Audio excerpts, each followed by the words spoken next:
Hey guys, my name's Nick Davies from Nick Davies Hypnotherapy, and today's video is how to spot a narcissist part 2. So I had some great feedback from the first video and a couple of questions. So I've added some more information into this video. So firstly, why do people become narcissists? Well, I've made a couple of notes here again. So the first reason is that people have abandonment issues for either one or both parents. So this could be they lost a parent, the parent left home, the parent got divorced or whatever, or the parent had a relationship with the child where the love was conditional. It was based on the way they behaved, so the child was always forever chasing the mother or the father's approval all the time and never getting a reward from that. So any of those things can be true. So the narcissist will thrive on attention because the child part of that character didn't have that attention when they were a child, so they thrive on this attention. But if you look at the video where I said, are you a sieve or a saucepan or a sieve, no matter how much attention you give the narcissist, it will never be enough. So you know that's why people end up being broken down, getting depressed and all angry and all these things, is because it doesn't matter what you give that narcissist financially, in terms of love, in terms of attention, it will never be enough. And they have this delusion that they don't have to give back, so whatever you give them, they might not even say thank you, they might not even be grateful. And that delusion actually comes back from their parental role, whether because that parent wasn't present or the parent didn't give them any respect back or acknowledgement or love, that they learn that behaviour. So that's their internal, what we call parent-in-child, is they've learned that they don't have to give back because that's what their parent did. The parent didn't recognise them as a child and give them attention back. The other thing to notice about narcissists, which is fairly annoying, is a narcissist will never create rapport with people. Certainly not people on their level. They might if they're in awe of another narcissist that's higher than them, but they won't create rapport. It'll be more worship. But they won't create rapport with you and will mismatch the conversation. So a typical thing a narcissist does, you might say, hey, do you know what, I think Coldplay are a really good band. And they go, I think they're terrible. So if you said, you know, to exactly the same person, I think Coldplay are terrible, they'd say, well, actually I think they're good. They always mismatch and take the opposite polarity of any conversational opinion. And they can't agree with people. They'll say it feels like they're kissing somebody's ass, or they're creeping to people, this, that and the other.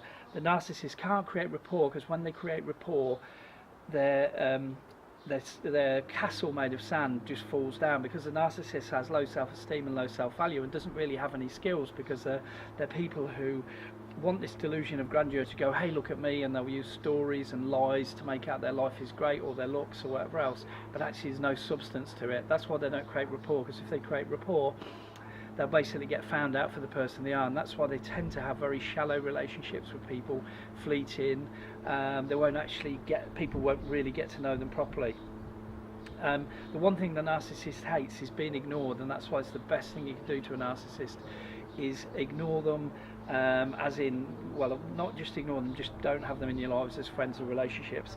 But this is also why narcissists can become victims in relationships where they meet a fellow narcissist, and the narcissist plays the kind of push-pull game with them. So they'll give them loads of attention at the beginning, then they withdraw it. So the narcissist then becomes the victim, craves this attention, craves it, and they regress back to being the child. So there's a flip side. So they're either in control and playing the other person up and abusing the other person, or they can be the victim. They can do both sides. The other thing about a narcissist is they can be quite sadistic and hurtful, and they'll go to any lengths to get attention. And what happens with narcissists is, there was a survey done about Romanian orphans that they found 3 sets of orphans. One set of orphans was loved and given positive physical and verbal strokes, were told they were great.